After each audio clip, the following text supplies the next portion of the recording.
bayangkan badai di Danau Toba itu terjadi biasanya antara bulan Juni dan Agustus, ya. Mungkin Muram bisa memperhatikan ini suatu saat. Ini badai yang terjadi di setting novel ini bisa nggak digambarkan lagi lebih apa, ya? Gitu ya. Benar nggak? Ini Burmalau ya. Kalian punya mitos juga kan? Boru apa? Apa? Burmalau apa itu ya? Nantinjo. Nantinjo. Jadi di sana banyak mitos sebenarnya, tapi saya agak terkejut ini mitos si Panggaron ini.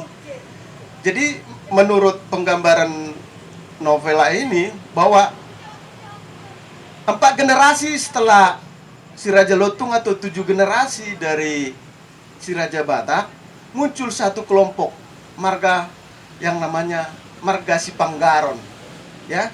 Marga si Panggaron ini ya tidak mau mengikuti mitos si Raja Batak, ya. Mereka mengatakan bahwa kami sudah ada lebih dulu dari situ. Ya, tapi faktanya masih harus ditelusuri kira-kira gitu ya. Tidak digambarkan tujuan dari penolakan terhadap mitos itu, mitos yang sudah ada, tidak ada dengan cara demitologisasi. Kalau kita bicara sastra, kita bicara mitos dalam sastra, mitos bisa ditentang, ya. Ya. Muram tahu betul itu bahwa dia kuliah di sastra UGM. Ada mitos baru bisa muncul sebagai demitologisasi. Ya, ya. Umar Junus bilang demitologisierung katanya, ya. Dia mengutip dari Ischer atau Wolfgang Ischer dari kritisi Jerman. Jadi Muram mencoba menggambarkan bahwa di sini di Danau Toba ini persoalannya mitos dan fakta. Kalau kapal tenggelam, apa fakta yang harus ditawarkan, ya? Kalau kapal akan tenggelam, misalnya kasus yang di Tiga Ras itu, ya, nakodanya sudah tahu akan tenggelam. Apa solusinya? Apa mitos? Kalau ada mitos, tapi tidak ada mitos, ya, tidak ada mitos. Tapi di sini mitosnya, ya harus dilukai perempuan yang mencoba menyeberang itu. Ya, si gadis dengan ibunya, ya, ingin melakukan balas dendam karena ibunya atau neneknya si gadis ini pernah dilukai bapaknya si Gala ketika menyeberang dari Parapat ke Tomok, ya, ingin dilukai, ya. Lalu ini menjadi motif balas dendam oleh ibunya si gadis, bahwa itu semua tidak benar, bahwa jadi ibu si gadis menyangkal mitos kecantikan dan rambut yang digeraikan itu mitos. Dia menyangkal mitos, ya. Mitos ini mau disangkal dengan balas dendam. Coba bayangkan, kalau mitos dibalas dengan balas dendam, berarti ya kemungkinan besar muncul masalah baru. Di sini memang digambarkan. Ini sesuatu yang menarik. Motif sastranya ini ada yang berbeda. Kalau selama ini saya bilang mitos dilawan dengan mitos. Ini mitos dilawan dengan balas dendam. Ya. Mitos dilawan dengan melawan mitos, tapi dengan balas dendam, bukan dengan sebuah mitos. Gitu. Oke, kira-kira itu pengantarnya dulu dari saya. Ya, di situ. Jadi saya membayangkan, wah, ini Muram sangat menarik. Tadinya dia bercerita Parapat sebagai kota destinasi, lalu digambarkan ekonominya, susahnya ekonomi setelah tahun 2008. Kalau itu kita hitung kroniknya. Lalu ya ada persoalan, tapi disitulah muncul mitos itu. Lalu ada pertarungan mitos. Lalu nanti solusinya, ya, itu kira-kira begitu. Mungkin itu pengantarnya ya. Terima kasih kepada Bang Thompson untuk pengantarnya. Dan selanjutnya kepada Bang Wandri. Bang Wandri tadi Bang Juhendri bicara tentang bahwa buku ini perlu dibahas karena buku ini memiliki kedekatan kultural dengan kita, yaitu di Sumatera Utara gitu. Dan kemudian Bang Thompson tadi juga bicara dari pertarungan mitos yang dibalas dengan mitos atau dibalas dengan balas dendam gitu. Nah, jadi kalau dari Bang Wandri sendiri ketika membaca ini, perspektif apa yang Abang tempatkan dalam pembahasan pada malam hari ini? Abang ingin tertarik sekali membahas dari perspektif apa gitu? Ya, terima kasih.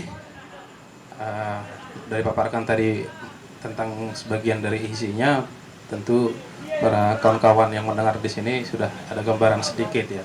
Jadi pertanyaan dari moderator, perspektif apa gitu ya.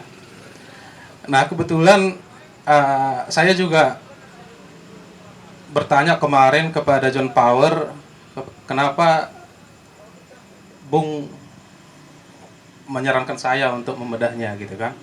Dia bilang sebagai salah satu tokoh pemuda katanya. Tak apa lah itu ya kan. Tapi saya kan basicnya fisika, sains ya. Bukan berarti tak tertarik sama fiksi gitu ya atau sastra.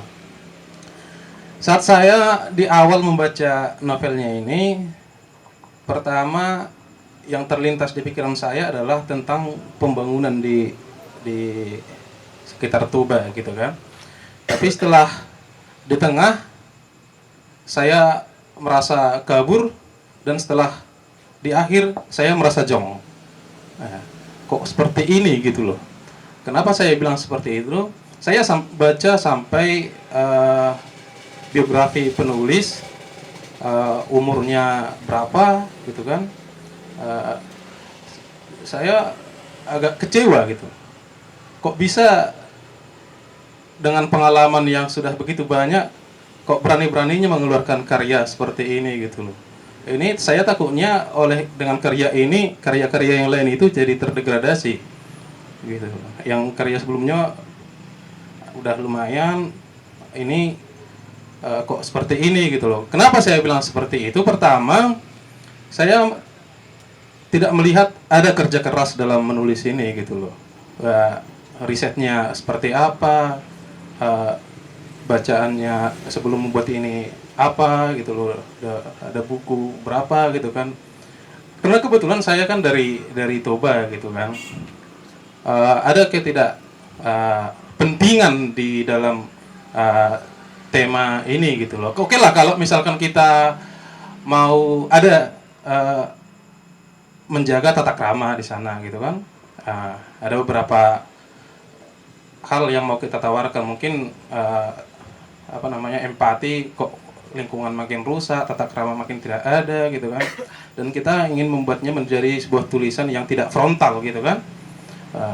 Seperti di media massa, oke, kita membuat pendekatan dari segi sains, segi sastra, bisa sah-sah aja. Tapi udah banyak, kalaupun mitos dalam yang diceritakan dalam konteks sastra, mitos-mitos yang lebih keras daripada itu pun sudah banyak gitu loh. Ya, terus kenapa harus ini gitu? Kenapa harus? Jadi saya pertama sekali yang ada di pikiran saya itu, dengan pengalaman menulis semacam ini, seharusnya ini jangan keluar lagi karya seperti ini. Saya tidak melihat ada yang bisa saya ambil dari situ gitu loh. Jadi kesal saya, setelah selesai kesal gitu loh. Saya mencoba mengambil sisi positif dan negatifnya, dan saya diskusikan dengan teman-teman saya supaya saya mendapatkan sisi positifnya apa yang bisa saya ambil, dan tidak ketemu gitu. Kita kan membuat suatu karya itu kan harus ada yang kita tawarkan, ya kan, harus ada yang kita mau sampaikan kepada pembaca. Kalau nggak ada, ya ngapain kita membuat sesuatu gitu loh. Kenapa harus kita buat gitu kan? Nah, sayang kan. Saya merasa waktu saya, kalau kita biasa melihat video di media sosial, terus kita membaca komennya, kembalikan waktu saya yang 5 menit itu gitu loh. Nah, karena saya membaca sesuatu yang tidak penting. Itu yang saya dapat. Mohon maaf jika sudut pandang saya ini, ya itulah yang saya pahami gitu loh. Oke, itu aja. Terima kasih kepada Bang Wandri. Nah, jadi bahasan kita pada malam hari ini kita juga serahkan kepada teman-teman semua ketika misalnya teman-teman membaca tadi sekilas buku ini atau sudah membaca buku ini di rumah, teman-teman bisa memberikan pendapat dan memberikan sanggahan apabila nanti saya berikan sesi untuk bertanya. Nah, tapi sebelumnya saya mau mengajukan pertanyaan yang sama kepada ketiga narasumber, yakni ketika kita bicara Danau Toba itu dekat sekali dengan spiritualitas, dekat sekali dengan unsur-unsur lokal, dengan ekonomi, dengan kapitalis dan lain sebagainya.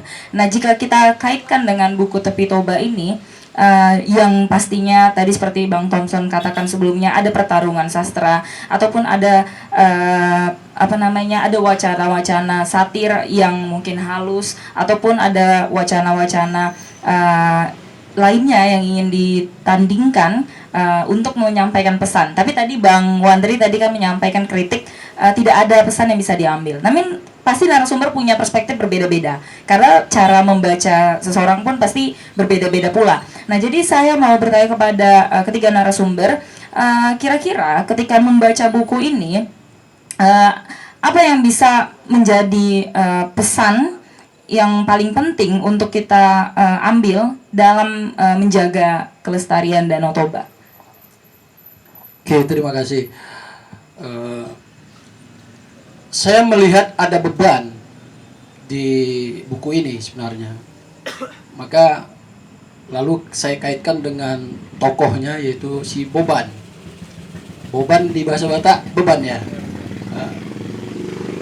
Kemudian ada Dapot, ada Hotma, ada Gala, ada juga Goar-Goar istilahnya ya, si Gondut dan Krempeng kan begitu.